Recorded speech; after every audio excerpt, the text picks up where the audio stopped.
Olá, estamos começando mais um programa Café com o Vereador. Você já sabe, a gente sempre se encontra semanalmente para conversar um pouco. Nosso entrevistado de hoje, conforme você pode observar, cursou escola pública, se formou técnico em contabilidade, depois se formou em administração pela Unimontes, foi feirante, trabalhou como gari, depois no departamento pessoal da prefeitura.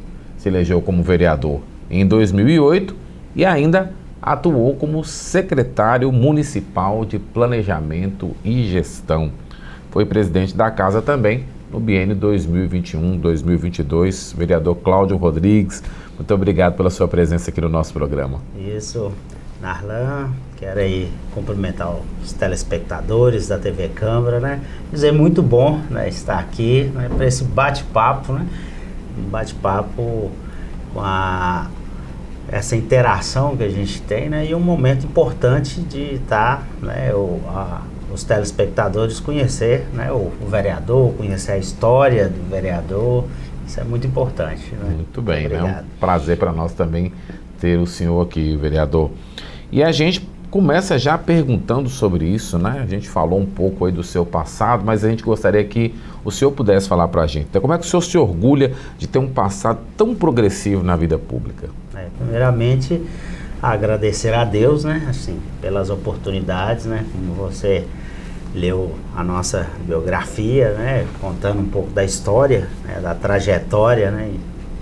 Morador há muitos anos, né? Da região do Grande Maracanã, né? Nasci e criei, né? No Maracanã. Então, assim, tem um carinho muito grande pelaquela região, né? Com onde certeza. Os amigos, né?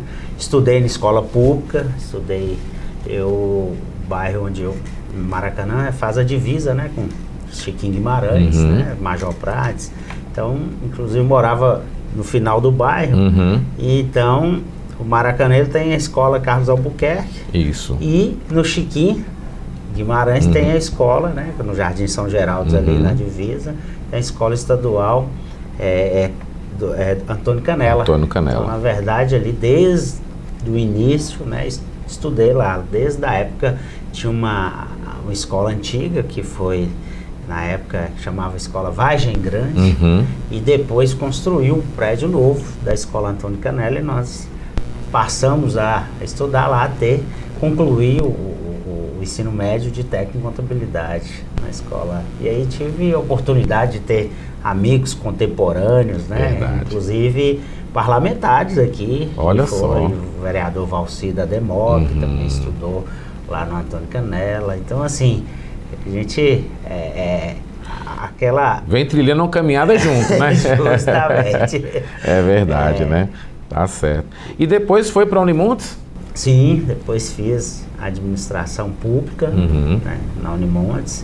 Depois fiz uma pós-graduação na Santo Agostinho, né, em gestão pública municipal. E agora estamos aí, né, acadêmico do curso de Direito, né, no 5º período. Olha então, só. Assim, iniciei há certo tempo atrás, mas devido, né, essas funções que a gente sempre está ocupando, então priorizei as funções e agora estamos retomando, né? Com certeza. Concluir essa nova graduação. Importante demais, né, vereador? Agora, vereador, no trabalho, né, também é uma vida de muito orgulho, né? Sim, iniciei, né, desde criança sempre a gente ajudou em casa, né, ajudava minha mãe lavadeira. Sim. A gente ia, né, ajudava ela a levar as roupas, buscar as roupas, né? Depois disso, como feirante. Olha só. Trabalhei ali na Joaquim Costa, né? O mercado. O mercado da Joaquim Costa. O mercado tinha a parte edificada, né? E tinha a parte dos feirantes. A feira livre ali, né? Livre, lá na Coronel então, Joaquim Costa. Fechava, né? Interditava a rua e ali iniciava lá. De sexta-feira à tarde, o pessoal já montava suas bancas e ficava, né, sábado e parte do domingo, né? Então, assim, interditado e ali tinha feira. Trabalhei muito ali, né?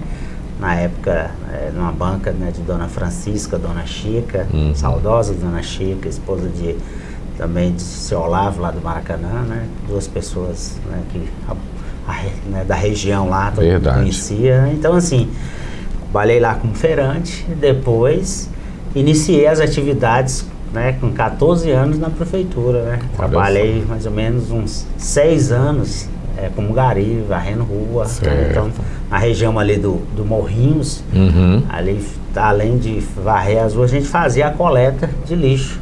Então, assim, tinha as garis que varriam, e aí a gente de recolher aquela, a gente chama da varreção delas, e a gente tinha que fazer a coleta do lixo domiciliar, né? Então, depois fui para o departamento pessoal, trabalhar lá de arquivista. E aí que começou a nossa história. É verdade, né? É verdade, né? Agora, voltando a falar ainda, né, sobre a questão do seu trabalho como gari, né? Então, ao trabalhar no setor de limpeza urbana, né, como é que isso contribuiu para que o senhor pudesse já começar a entender os problemas da cidade? Sim, na verdade, assim, não só da cidade primeiramente, mas entender os problemas das pessoas, né? Então, assim, eu muito jovem, convivendo com pessoas já maduras, né? Então, assim, a gente via o sofrimento das pessoas, né? Primeiro, na década de 90, ainda havia um preconceito ainda com a função de gari. Graças a Deus hoje não, hoje já mudou o conceito. As pessoas olham o gari como um primeiro agente de saúde. Com certeza. Né? Então, assim, naquele momento a gente tinha discriminação. Né? A gente, inclusive, ia bater na porta de muitos para pedir água para beber, né? Na região nossa, o sol escaldante, muito quente. E a gente, muitas das vezes, não conseguia nenhuma água, né? Então, havia uma discriminação, né? Que coisa, né? Com a profissão. Então, assim, isso serviu de exemplo, né? E nisso também vendo a realidade, né, da nossa cidade, essa desigualdade, né, com as pessoas, com as funções, e isso serviu como base, né, de amadurecimento, né? E serviu muito para a nossa formação, para ter o olhar com as pessoas, o olhar com o próximo, né? Então, assim, colocar no lugar das pessoas, né? Então, isso contribuiu muito para essa nossa trajetória. Verdade, né? Bom, já no setor de departamento pessoal, já estando trabalhando na prefeitura, você foi reconhecido como um funcionário modelo e exemplo, né? A que você atribui esse reconhecimento? Graças a Deus, né? Então, assim, também iniciei lá como arquivista, e sempre atento, né? Tinha um balcão nessa época, uma repartição grande, né? O pessoal que é contemporâneo nosso lembra, né? Então, assim, e a parte administrativa do município ainda não era informatizada, né? Então, assim, o servidor tinha que ir buscar informação lá. Então, e o município, né, tem desde o gari, do ajudante, até professor, médico, engenheiro, advogado, né? Então, muitas vezes a gente incomodava, né? Eu ali trabalhando de arquivista, incomodava porque muitas vezes o balcão sempre com alguém querendo um atendimento, e muitas vezes, de acordo com as vestes da pessoa, de acordo com a função que a pessoa tinha, ela não era acolhida, não tinha um atendimento, a pessoa ficava esperando, e eu ficava incomodado com aquilo. E aí eu fui, à medida, né, muito também incomodado com isso, fui aprendendo o serviço, fui aprendendo. E aí comecei, além de fazer a minha função como arquivista, eu passei a atender e dar o retorno, né? E nisso foi criando esse vínculo. E chegou um ponto que todo servidor que iria ao departamento pessoal queria ser atendido por Claudinho. Então, assim, dessa forma, né, por isso que a gente pensava desde lá de trás, como o gari lá, onde que a gente aprendeu ao respeito à pessoa, né, independente de posição, né? Então, assim, saber que ali é uma pessoa igual ao outro, né? Então, assim, isso foi criando esse vínculo muito forte, né, com o funcionalismo. Muito importante, né? A ponto de ser até mesmo reconhecido, né? Essa disparidade, né? Essa diferença, esse tratamento diferente que a sociedade muitas vezes impõe, isso te incomodava, né? Sim, muito, muito mesmo, né? Então, assim, incomodava porque as pessoas já pensou a pessoa atender a outra por causa das vestes dela, Exato. por causa da forma que ela tá, por causa da cor, né? Então, Mesmo. assim, a gente, né, principalmente como servidor público, a gente tem que tratar, né, o princípio constitucional, né? Todo mundo tem os mesmos direitos perante a lei, né? Tratar com igualdade, né? Então, assim, é isso que a gente, principalmente no serviço público, né? A gente coloca como serviço público que ele vamos dizer assim, é o amparato, né, da sociedade, né? E, inclusive, o garantidor de direitos, né, conforme a própria Constituição estabelece, né, no caso. Então, a gente tem que servir como exemplo, né? Exemplo para atendimento por igual, ter a presteza, a eficiência do serviço público, né? Então, assim, no atendimento, por isso que a gente trabalha para ter um serviço público, né? Um servidor público ser eficiente, né? Ter eficiência, né? Para você atender a população naquele anseio dela. É verdade, né? Antes da gente ir para o intervalo, uma pergunta que eu gostaria de fazer para o senhor, né? Ao se eleger como vereador, né, com votação expressiva, inclusive, que tipo de responsabilidade o senhor entendeu que o senhor tinha a partir daquele momento? Isso, primeiro, a princípio, né, quando ingressei na política, né, através dos próprios motivados e incentivados pelos colegas servidores mesmo, né. Iniciei, o primeiro chamado foi esse, né, como o servidor tem um carinho muito especial por mim, né, e agradeço muito por isso, né. Então, assim, me via como um representante e incentivou, né? E aí, com aquele princípio, primeiro de defender o funcionalismo, né? E também porque o parlamentar, ele tem sempre sua base eleitoral, né? Sua bandeira que defende, mas além de defender a bandeira, a gente tem a população em geral, né? O compromisso que a gente tem como homem público, e a responsabilidade, né, de estar representando a população, né? Então, o parlamentar, ele tem que ter essa consciência. Com certeza. E de, nas atitudes, servir de exemplos. Com certeza. Bom, nós vamos para um breve intervalo, daqui a pouquinho a gente vai voltar para dar continuidade nesse assunto, né? E vamos falar também sobre outros trabalhos que o vereador Cláudio Rodrigues vem exercendo desde que se elegeu como parlamentar aqui na Casa Legislativa. Nós vamos para um breve intervalo, daqui a pouquinho a gente volta. Você está conferindo o Café com o Vereador aqui pela nossa TV Câmara. Já já a gente volta.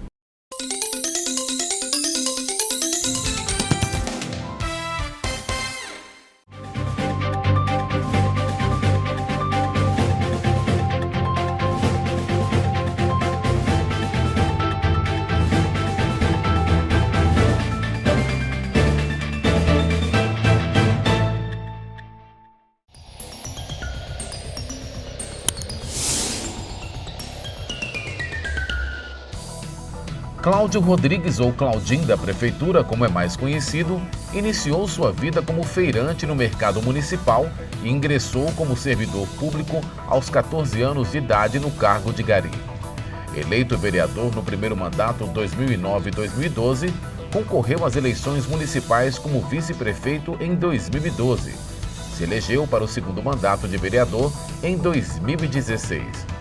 Foi secretário municipal de planejamento e, em seu terceiro mandato, elegeu-se presidente da Câmara Municipal. Sua bandeira principal é em defesa do servidor público e gestão eficiente. Cláudio Rodrigues é filiado ao partido Rede Sustentabilidade.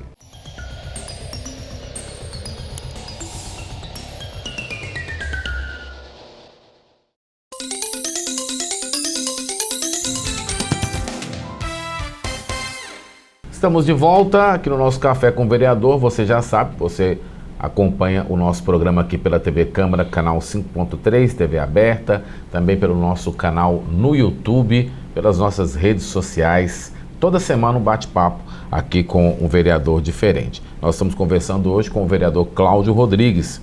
Vereador, a gente falou no último bloco, né, sobre a responsabilidade que o senhor achou que teria, né, ao se eleger. Mas chegando aqui, né, a gente costuma falar aqui, né, que às vezes tem aquela questão expectativa-realidade, né? Chegando aqui na casa, quais os principais desafios que o senhor encontrou ao chegar aqui no parlamento? Primeiro mandato, né, quando me elegi, primeiro desafio é você, como fiscal, porque dentro das funções do parlamento, a função de fiscalizar, legislar. Então, tivemos no nosso primeiro mandato uma gestão, né, que foi meu primeiro mandato foi de 2009 a 2012. Então, assim, uma gestão, né, desastrosa, né, assim, do ponto de vista, eu tive, né, que fazer muita fiscalização. Então, quando você fiscaliza, né, você está cumprindo seu papel de fiscalizador para não deixar acontecer erros, né, não deixar acontecer a corrupção, mas muitas vezes o fato já foi feito, né, então o estrago já foi feito, o dano à população já foi feito, porque quando você tira dinheiro da merenda escolar, você tira dinheiro da coleta de lixo, tira dinheiro da saúde, então o dano está causado à população. Verdade. Então você exerce sua função fiscalizadora, mas na verdade você sente impotente, porque você não conseguiu, né, ver os benefícios, né, e a gestão fica devendo à cidade. Então quando você tem uma administração que não é voltada especificamente para o interesse público, a gestão está deixando, né, de exercer o seu papel, né, de priorizar as coisas públicas, né, de fazer uma gestão eficiente, né, e a gestão deve isso à população. Então, assim, esse foi no primeiro mandato esse desafio, cumprir o papel fiscalizador, inclusive denunciando, fiscalizando, e onde teve, inclusive, várias prisões, né, motivadas, inclusive, né, de gestores, com prisões de secretários, motivadas por nossa fiscalização. Então, a população que acompanhou o nosso primeiro mandato, foi um mandato fiscalizador, um mandato combativo.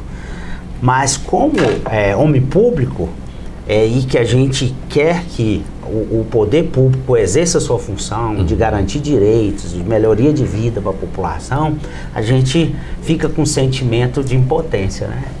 E que foi o motivo, né, que eu não fui para a reeleição de 2012. Né? Tinha um mandato onde o servidor reconheceu o meu papel, levando propostas, né, e que eu fazia fiscalização, né, muitos me intitulavam como oposição à gestão. Na verdade, eu exercia, o meu papel de fiscalizador.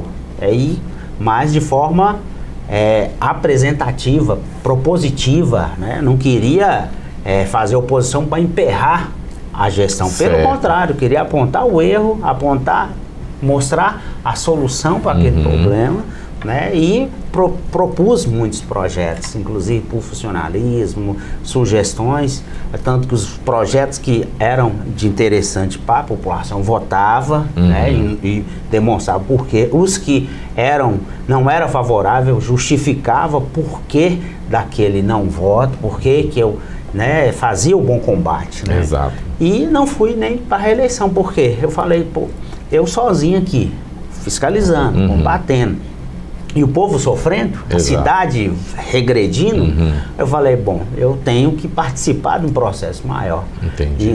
Né, então, deixei de ir para a reeleição para ir para um projeto político de gestão, né?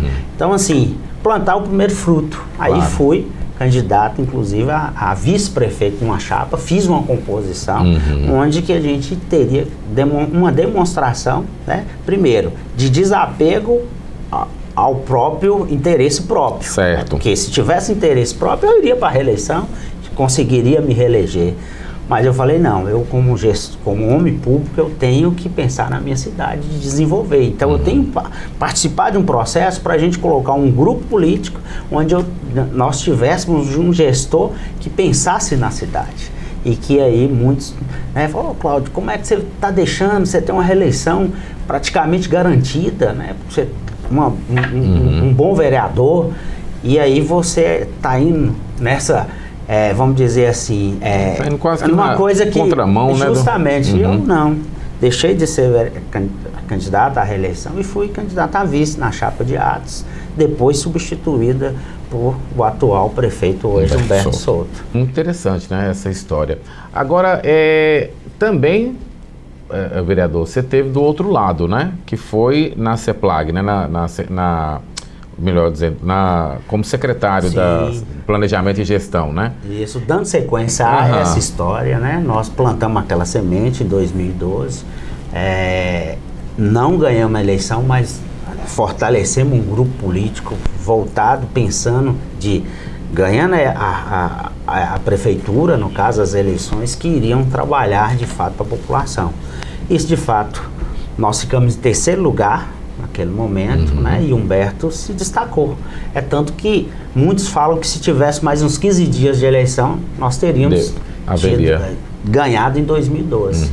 E aí, nós, em 2016, participamos de novo de um processo junto com o grupo, né, do prefeito Humberto Souto, onde elegemos ele, né, em 2016, também me reelegi como vereador, e o prefeito, em 2017, quando tomou posse, Humberto Souto me convidou para mim participar do governo como secretário de Planejamento e Gestão. Então, aí, desprendido mais uma vez, né, de interesse pessoal, pensando na cidade, aceitei, me licenciei do cargo de vereador, né, o meu suplente, até hoje o nosso presidente aqui, o Júnior Martins, ficou no meu, né, me substituindo aqui nessa casa, e eu fiquei, né, o período praticamente da primeira gestão do prefeito Humberto Souto como secretário de Planejamento e Gestão, né? Então, assim, ajudamos e contribuímos a nossa cidade, né, como secretário, e ajudamos o prefeito, como auxiliar dele,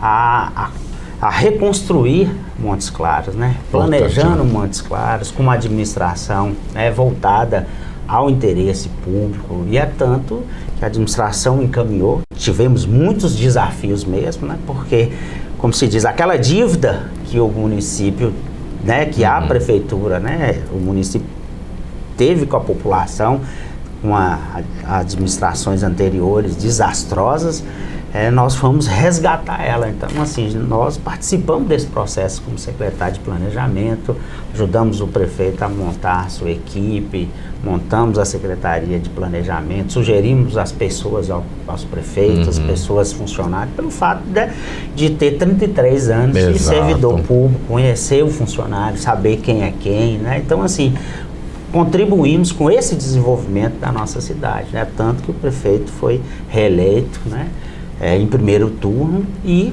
com aprovação, né, de mais de 85%, né, de aprovação da população. Verdade, né? Bom, aqui na casa, vereador, uma de suas bandeiras tem sido a questão da Previmoc, né? Quais os avanços que a gente pode afirmar que nós tivemos nos últimos tempos com relação a essa questão? Primeiramente, assim, como servidor, né, nós temos a nossa bandeira com funcionalismo, né? Além de defender os direitos do servidor, garantir um local de trabalho adequado, né, porque a gente defende um ambiente de serviço, né, que a gente chama saudável, né? Então, assim, e além dos direitos dos servidores, que é a bandeira que a gente defende, né?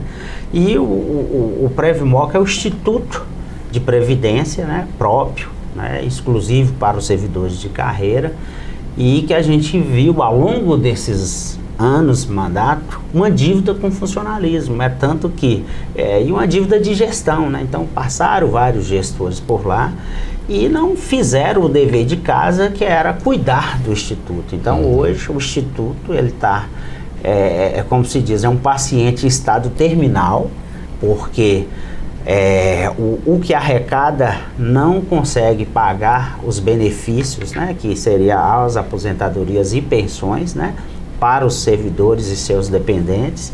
E hoje o que acontece? Está com déficit financeiro, né, e atuarial de 1 bilhão e 700 milhões. Né? Então, assim, o que arrecada do servidor ativo e da parte patronal do município, não dá para pagar a folha dos inativos e pensionistas. Então, assim, a gente vem aí tentando, primeiro, conscientizar o servidor da importância de estar unido, né, da união, e tentando sensibilizar o município para que reconheça essa dívida, né? Porque a dívida não é do funcionário, o funcionário fez a parte dela, né? O desconto, ele é compulsório, ele desconta já em folha, né? Então, assim, os servidores já paga a parte dele, já faz a parte dele. Então, assim, ele não tem culpa se foi os gestores anteriores, né, desde a criação do Instituto, que não fez a boa gestão, que não fez a parte dele, que o servidor fez. Então, assim, é muito preocupante, porque hoje, né, o que paga-se hoje a folha é um parcelamento que vai terminar agora esse ano, né, no primeiro semestre já termina, e é tanto que, inclusive, está um projeto de lei aí que nós devemos votar, né, nos próximos dias, talvez até na próxima terça-feira, que onde pelo menos vai garantir um aporte, né, é o município complementar, né, porque o parcelamento é que hoje está garantindo, mas era uma dívida antiga que o município tinha com o Instituto e que agora vem pagando, e o que garantiu o pagamento. Então nós vamos estar votando um projeto agora que vai garantir essa parcela que o município vai complementar.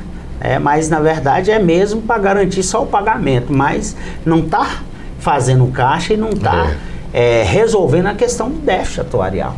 Porque vamos dizer, o rombo está lá, né, vai continuar, e a preocupação nossa, inclusive, é de entrar gestores que não tem essa preocupação de estar pagando um complemento.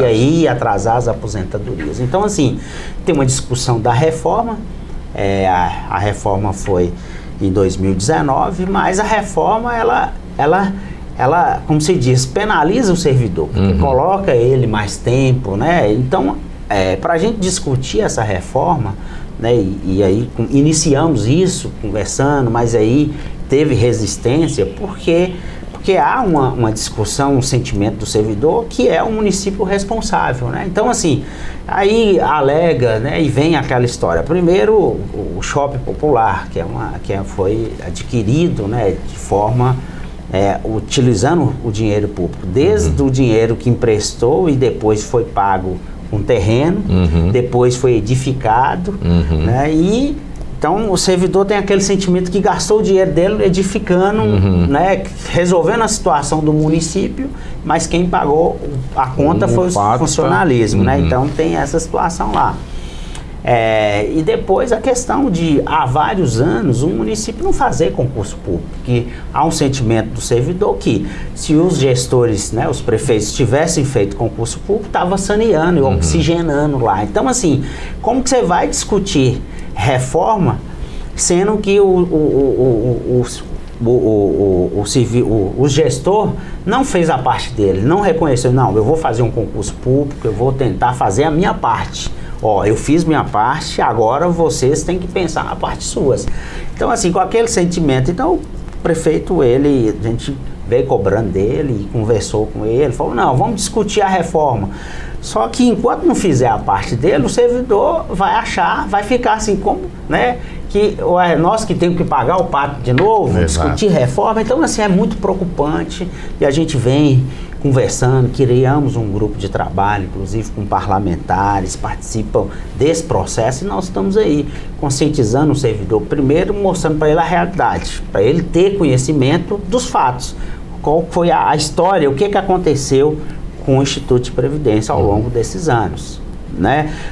Mostrando ao município que ele tem parte, né? Que ele que é o responsável. Não estou falando que a responsabilidade do prefeito atual, não, a responsabilidade é do município, né? O completo. E aí o gestor, quando ele assume, ele está representando o município, né? Mas que foi pelos os outros gestores que se passaram, né? Porque o atual paga em dias, faz o repasse e tudo, mas tem essa situação que tem que ser discutida, né? Discutir a parte do município e discutir se o servidor também quer contribuir com a parte, né, colocando a reforma em discussão. Exato. Né? Então, assim, mas estamos aí, somos defensor mesmo do Instituto, somos defensor do funcionalismo, né? E temos a nossa bandeira, né, também, e que é a nobre, que é para o município, essa responsabilidade nossa com o município, né, com as causas do município, né? E como servidor público, servir a população, né? Sendo como servidor, ocupando cargo público, né, de comandato, né, à disposição do povo, né? Então, tá certo. Muito bem, né? Então nós estamos chegando ao final do nosso programa. Nós temos que falar sobre a questão dos agentes de saúde, as comissões, mas vamos deixar para o nosso próximo Café com o Vereador, né? De qualquer forma, as informações foram muito importantes para nós. E a gente gostaria da sua consideração final, vereador. Agradeço aí essa participação, né, nesse programa, né, com a TV Câmara, que é uma TV que leva a informação, leva o dia a dia dos parlamentares. Isso é muito importante, isso fortalece o parlamento, né? Nós temos aí a nossa Câmara Municipal, que já tem aí mais de 190 anos, exato, né? E essa TV Câmara, ela leva essa informação. Agradecer, né, essa oportunidade, né, dizer que nós, como parlamentares,